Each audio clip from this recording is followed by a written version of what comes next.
Okay. What it do? What it do? What it do? I look a mess right now. Ignore me. I didn't necessarily prep like I should have, which is strange because I've been preparing for this all night, all day actually. So I kind of should have been ready by now. Anyways, welcome to the Promo Podcast. I am your host Antoine Jones. Welcome to another fun-filled episode of Monday Night Raw after a big PLE. In this case, Raw after Palooza, like the title says. I thought it was jam packed. There was so much happening tonight, and not necessarily everything was good. Just it was full. It's one of the more full episodes we've had in a while, and I think part of that is because the way they're doing a lot of the the backstage scenes where they'll introduce a wrestler coming out prior to a match, go to a commercial break, come back from the commercial break, have like one of the backstage segments, and then they cut back to the match, like when the other person is coming out and they wrestle. I think that's where they're filling in a lot of um, storylines, giving more wrestlers TV time. It's a really dope idea, and I think it's benefited them. Um, Now, the only caveat to that is you want to pay off those storylines that you're telling. So by giving these other wrestlers more backstage time on camera, you would like for there to be, decent matches down the line. And oftentimes those are misses. They're hit and misses with WWE. But there there's an effort being put in there. I think now more so than ever, and that was evident on this episode. So let's get into it. I've rambled enough. I think the opening segment was Cody coming out. They're obviously getting ready for Crown Jewel, the champion versus champion match. So you knew he was going to have something to say. And before he could really talk, the vision comes out. Seth, Broadbrothers, Biggie Lynch, Paul, they all come out. And Seth obviously meets Cody in the ring. And I thought it was a very interesting segment. There's certain wrestlers that don't necessarily need promo, like they don't need one-on-ones. You'll get good one-on-ones from them, especially when they cut promos. But certain matchups, certain rivalries don't necessarily need it, especially if they have history. Uh, I thought Cody and Seth were one of those, and if they give you those face-to-face offs, that is not a bad thing. It's just something that isn't necessarily needed for them. But obviously, they want to give this match some buzz. Crowd Jewel's coming up, one of their bigger events. Let's spice it up. So Seth comes out there and he gets to talking, um, basically referencing Cody's QB one uh, quote that he says often, just basically feeling slighted by the comment. If you think you're QB1, then you think less of me. And he starts to kind of, it feels almost like spiraling out, uh, unsure of where they stand personally. But Cody, he has his jabs back and references how he looks at Seth, and not necessarily a fan of what he does now. But I thought the segment really kicked, especially towards the end when Seth basically told him that, the vision is, the future, and there's not enough space for two of them at the top. So, it's him or Cody. And he's basically telling Cody it ain't Cody. And I loved Cody's response because sometimes WWE does this where they have two individuals face off, a multitude of times, and for some reason the other person can't get over the hump. And that's been the case with Seth. He's fought Cody 3 times, he's lost to Cody 3 times. And Cody made sure to remind him of that. I think that tells the story on a deeper level. it makes it a little more personal for Seth, because not only is Seth, who's up until now since WrestleMania has seemed like he's had all the answers. He's really played mind games with people. Um, CM Punk and Roman obviously can get under his skin, but he's the champ and he seems to have been one step above everybody.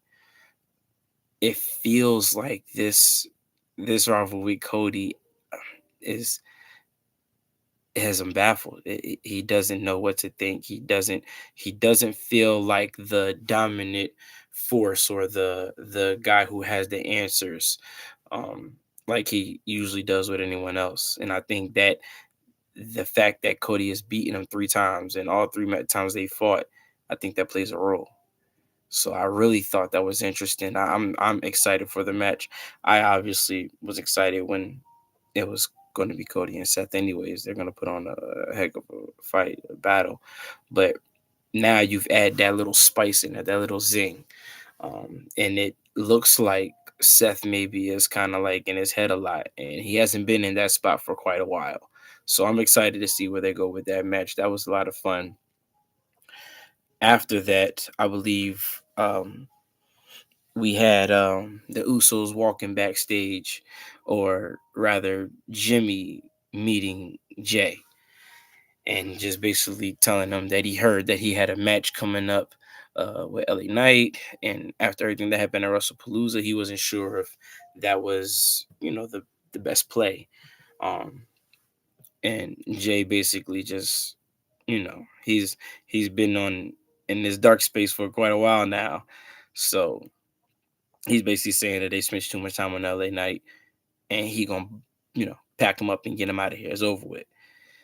And Jimmy is kind of you blaming me for all of this, and Jay's still in his head, but he tells him no, and they go their separate ways. And you could see that Jay is fighting. You could see he's fighting those demons, those thoughts in his head. I think Roman's words resonate with him more and more every week. And the further we get into whatever it is that's going on with him at LA Knight, the louder those voices speak to him. And so I I don't know where they're gonna go with that. I love where it's headed though. Obviously I've enjoyed it. Um, but I got a feeling that we're just reaching the surface on, this mind space that Jey Uso is in. Um, on his way up to the top. It's almost like he's going to shed all of those things that he felt was holding him back, and kind of just go on a little tear or rampage, or you know, um, uh, I'm not helping, not putting my hand out for anybody else is over with. Those days are done with, and it feels like that more and more each week. I also like the Jimmy side of this because it feels like Jimmy now is, he's conflicted. He's in a space now where it's I've seen this before, with Roman. This is my brother, and me coming to Raw is supposed to help us catapult and get to where we need to be. And it feels like you're getting further apart since Jimmy has gotten there. They're getting further apart now. Those words of Romans are really resonating in Jay's head, and Jimmy is trying to find a way to navigate through that to get Jay back. I don't know if it's going to happen, but I really do like that perspective of it as well, where you have the Jay side and the Jimmy side, because for so many years Usos have kind of been a pair, and it seems like they have like that one track, one mind um, thing going on, but like the twins do, but they're not on the same page right now, and it's interesting to see. So I like where that's going, and we had more of that. We had more of that as the night went on, as the night progressed. As the night progressed, we also had the New Day and Grayson Waller go against Penta, War Raiders. I thought this match was okay. I didn't think it was great, but what I do enjoy is New Day have, I don't know, there's a heightened level of animation to who they are since they've lost the titles. Actually, they've been more entertaining since they lost the titles, which is crazy because I felt like they were that their character development was at a very high level when they turned on Big E. all the way up to when they became champions. And it felt like when they became champions, there was a drop off. There, it was the title run was really boring. It was not necessarily all in them, but it didn't even feel like they were fully invested in the characters anymore. They were just champs. Um, since they've lost the titles, that animation has come back.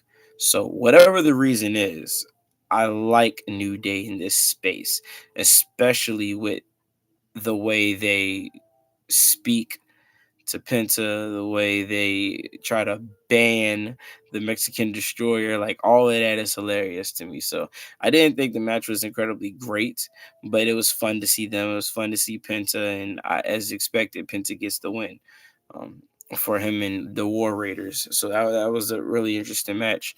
It was a fun time, as most of those, matches tend to be. After that, I believe we got Judgment Day backstage. And when Judgment Day shows up, it's always, I don't know, it feels like it's always bickering with them guys. There's always some reason to complain. Even if they all had the belts, it don't matter. Somebody is not happy. Or even when they have the belt, somebody's not happy. In this case, it's Dom.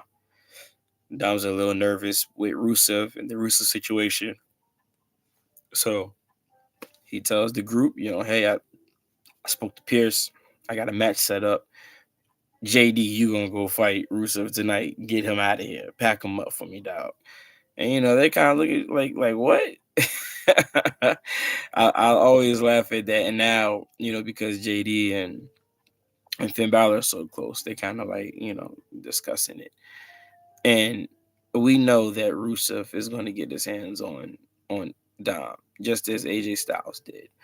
I think that match should be entertaining. I actually want to see Rusev win the belt, beat him for it. But, as Judgment Day goes, or Dom's close ties um, um, with the masked luchador, American. Yeah, we're gonna see some foolishness happen, and it's gonna cause Dom to keep the belt. But I would like to see Rusev beat him for. I mean, he's got two belts. He don't need them both, right? Whatever. I mean, maybe I'm just over the Dom hype. I don't know.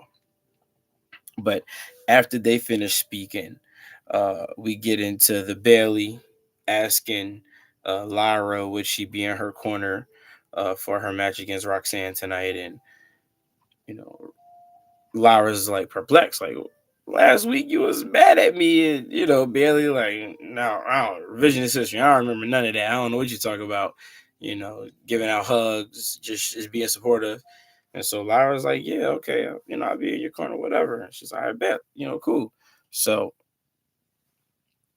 they break, and shortly after they break, they get to um, um, uh, who is it? Who is it? Oh, right, Pierce. Pierce goes to talk to Stephanie McCare, um, basically congratulating her for winning the belt. After they speak about that, he tells her that her opponent at Crown Jewel would be either Tiffany Stratton or the winner of that triple threat match that Tiffany Stratton has on Friday with um, Jay Gargill and dang, I can't remember who the other person is now. I don't matter. I think Tiffany's going to win. I do know that match. I think Tiffany's going to win that match. Um, but Stephanie Vaquer kind of just is very appreciative of the support. She's backstage with a couple of the girls. I know Rhea's there. Um, a few others over there. They're all kind of just conversing, chopping it up for a little bit. And Oscar pops up. And, Oscar come in there with Kairi Sane talking that talk. Uh, she's obviously not happy that Stephanie's the champ and basically, is mocking her. Is your champ and this and that. And Stephanie basically tells her, I'm going to show you why I'm the champ. And she leaves. And Rhea kind of comes in. They've had their issues for a while now. Rhea basically telling her like, hey, look, Oscar, you need to chill out. And Oscar still jawing, still going off, you know, saying this, saying that, and Rhea basically is like, "Oh, I'm over with this. This is done. Like, let's end this now tonight. You and me. Let's get this over with." So Oscar said, "Yeah." They get the match set. Booyah! There go your main event right there. Oscar versus Rhea, and I knew that was gonna be a banger. I knew it. We ain't gotta talk about that one right now. I'm kind of trying to stay in order here, but I knew that was gonna be a banger. I knew that was gonna be a good one. I knew that was gonna be a good one. We jumped to the Bailey versus Roxanne match, and it was really good. You see Bailey going through the split personalities. The hugger Bailey, versus the other Bailey. The more aggressive Bailey. And it seemed like she was struggling to figure out Roxanne most of the match, and um, towards the end, it kind of clicks. Um, she hits the belly and get the victory. And when she gets the victory, Lara comes in and she's celebrating with her, congratulating. And Bailey done switched again. She done flipped on her. She the one who invited her out there, and she said all those good things. But now is the complete opposite. Don't touch me, leave me alone. Whatever. She ain't hugging nobody. It's a wrap. And, Bailey leave, and I like that them playing on that, because that split personality dynamic that Belly has going on is very interesting. I mean, obviously, I expect her and Lara to fight down the line. I do think that's going to happen sooner than later, but it's something to watch and keep an eye on, because it's happening every week now. So I do like that. I like the character. I don't know if it's a character shift in Bailey, but she's definitely bouncing back to and from those personalities. So that was pretty dope. I enjoyed that a lot. You have Jimmy and Cena, not Cena, Jimmy and Cody talk, and Jimmy basically just telling them, "Hey, you holler at him, just make sure he good, check on him, because he been tripping lately, bugging." And Cody like, "All right, that's my dog. I go holler at him." So uh, they do that. They show the Cody and Jay segment after the Bailey match, and they're backstage, and he's basically just he puts his belt down, and for some reason Jay, either his neck is broke or something, because he can't keep his he locked in on the belt. Like he on it. He can't get it off of it. He locked in. So Cody asked him, "You good? Making sure you straight. This and that. People care, worried about you." And you're like, "Yeah, I'm good. I'm straight. Like, don't even worry about it. It's all good." You know. And they leave it at that. But you can clearly see in Jay's head, he wants to be a champion. He's trying to get his title back, and he's incredibly frustrated at the LA Knight situation. So I don't even think he's listening to anybody. He ain't listening to Jimmy. I don't think he listened to Cody in that whole conversation. So he's at that point where right now he's kind of checked out. But his passion is to win that heavyweight championship belt back. That's what he's trying to do. Um, After that, we got the JD McDonough versus Rusev match, and this match, all it ended the way I expected, um, with some flair that I didn't see coming. So Dom goes out there with him, and most of the match, Rusev is really just playing with JD. He's throwing him around, and every time he toss him somewhere, he going over looking at Dom, talking his talk again. Like he trying to just let Dom know, like, hey, I'm coming for that belt. Like you ain't gonna have it too much longer. And so we get to the end of the match, and it looks like Dom is, getting ready to interfere as Judgment Day normally does. And I forgot if Rusev he gave like a look or something, but he goes to, do his submission move on JD, and Dom don't go on the ring to help him. He just standing on the side, just looking at him. Like, brother, what are you here for? I mean, don't get me wrong, I'm not mad that JD lost, but it's been the calling card for um Judgment Day since forever. So the fact that he didn't do it was very strange. Obviously Rusev gets the win, but he continues to inflict, punishment on JD, and that causes Finn to come out. Finn comes out, comes to his homeboy's rescue, gets him off. Rusev leaves. And now both of them looking at Dom like, yo, what's up? What? Why you just leave my man's out back like that? And he doing his little, whatever explanations, which is bogus, complete BS, as obviously as like as Dom does. And they leave, but they both were kind of like on high alert, like, yo, this man was out here. JD was getting put through the ringer, and he ain't lift a finger. If anything, he's just watching. He on the ropes watching. He waiting to get tagged in or something. So I think that's something to look out for. I mean, I've always said, or I've said now for about 2 years now, the Judgment Day is over. Just blow this up, and they find new ways to continue their storyline. So hey, look, more power to them. If they can keep it rocking, they'll keep it rocking. But I do think that it's about time to shut this, pack this down, pack them up. Let's end it. Um, After their match, um, we got the Jey Uso and LA Knight match, and that match was really good. They put on a great performance. I like, you know, seeing Jay fight. Uh, I don't want to say higher tier talent, but basically is what it is, right? Like more main card guys, and LA Knight I think is a main card guy, and they put on a good match.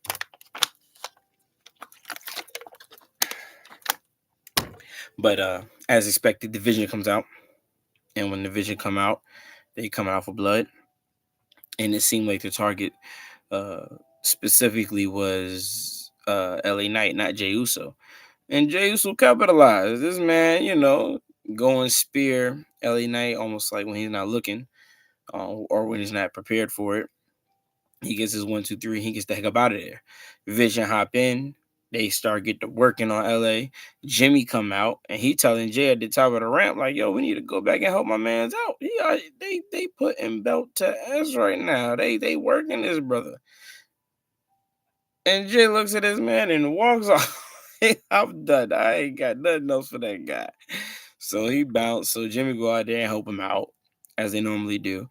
I thought that was an interesting little segment. You know, with Jimmy and Jay, and obviously their dynamic right now with the way Jay is feeling, and his actions are speaking for themselves. That was. I don't want to say it was like the best moment of the night. I don't think it was, but it was one of the more entertaining moments. It was very entertaining. It was very entertaining. I do believe that. I thought that was very entertaining. Next up after that, you have Becky and Seth backstage, and Seth is just in a locker, just he in his headspace. And my man is in his own. He don't know what to think right now. And Becky is behind him, just going off, just ranting. Talking about the Usos, talking about Cody, like they don't respect you, they disrespect you, this and that. And go as far as to say like she's obviously the best wrestler, and it's not just her saying it; it's everybody saying it. And she goes down the line like she normally does about who said it.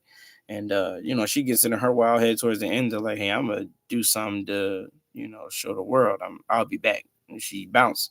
I'm assuming to go talk to Pierce. And you see the look on Seth's face, like my man just he ain't. I don't know. He just overly focused on the match, or like he's just drained, like whatever it is, or he could just be spiraling into a dark place because he feels like he can't win. I don't know. Whatever it is, it's a hell of an acting job on him, but you can see clearly, visibly that this is bothering him, that this Cody match is putting him through the ringer mentally, and I don't know when he gonna come up out of that. He looked like he's stuck for a while. He's stuck for a while. That's what it looked like. That's what it looked like to me. After that, I had Io talking to Rhea and basically telling her, you don't have to take this match. It's unnecessary. It's cool. And Rhea stopping her like, look, we shutting this down. It's over. It's over. Enough is enough. And I ain't about to sit here and let her do whatever she want and talk to whoever she want, however she want. I'm packing her up tonight. And she basically telling, Io, hey, watch yourself around us because she been wild lately. And Io takes offense to that. It's like, that's my girl. You gonna try to pin us against each other? Like, no, it's my girl. You bugging. So she leaves. and we get to the Rhea versus Oscar match, and it was a banger. It was good. One of the better main events we've had in a while. And oh, what's the word? Hold on. And you see Kyrie like on the sideline, kind of cheering, rooting her on. As always, there's some counters here or there. I think Asuka is one of the tops in the game, and this storyline specifically is showing that. Even with like her antics, and when she talks is almost jokingly fun. Everything, she ain't taking that serious, but she has like a very dark side that comes out when she rages, and it showed up. It showed up in this match, but it's the ending that I love the most. So Kari kind of goes for the distraction on the ref, and it doesn't work. Like, it's a bad moment, and as she does that, Rhea hits Asuka with probably the top three move in all of wrestling. Top three in all of wrestling. The small package.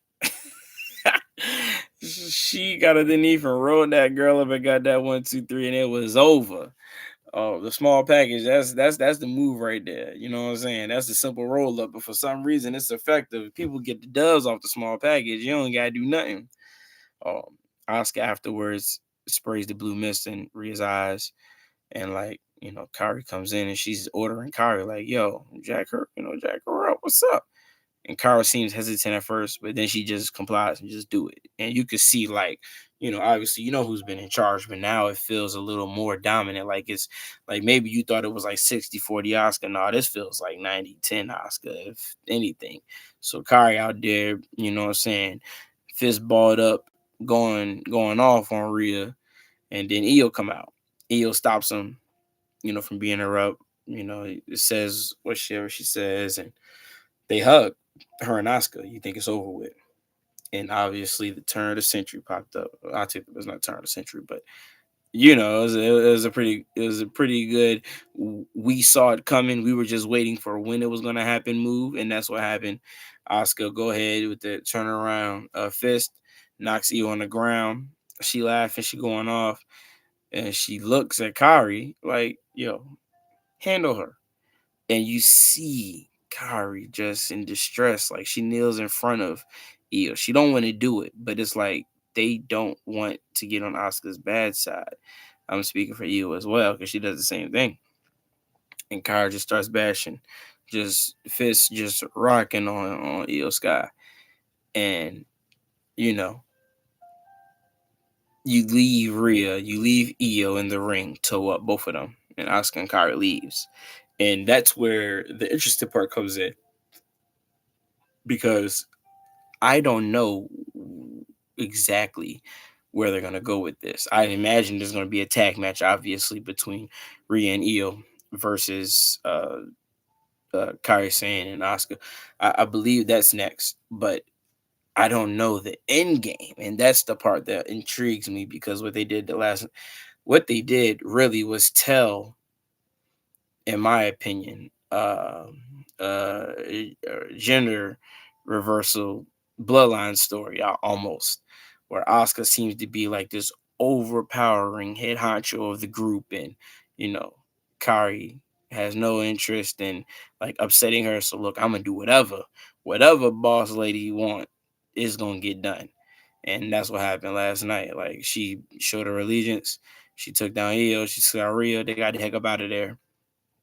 Is going to be a good tag match whenever they declare that match is going to happen. Where they go after that, I'm not sure. What I did enjoy was afterwards, and certain wrestlers have been doing this, where they post like Instagram videos to heighten storylines, and you have Io just bawling, just crying, and just in disbelief, but also saying that like maybe she was of no use to Asuka and Kari anymore, and that's why they turned on her, still crying just profusely and saying like this hurts worse than losing a match. And I wonder, is she going to be hesitant to like fight them because maybe she still has allegiance and ties to them, even though they did her wrong? Or is she gonna finally turn and, like, help Rhea out? Because obviously it don't look like they're gonna stop with Rhea anytime soon. And Rhea ain't about to let that blue mismatch go. No, no, no. She gonna go try to pack Asuka up. So I'd imagine Io's gonna help her eventually, but how they get to that road is going to be fun. And so again, I felt like last night was a jam-packed Raw, and not necessarily a ton of major stuff, but storylines are being built. Agendas are being driven. They had a few good matches tonight, and having that women's match as the main event was just ice on the cake. That was beautiful. But anyways, I rambled enough. That was my Raw after Russell Palooza um, recap. As always, like, subscribe, tell your friends about me, and share the vids, man. Let's get more people in the mix. Let's get more people in the mix on what's going on over here at the Promo Podcast. Holla at your boy. I will be back with another fun one later this week. Easy. Catch y'all.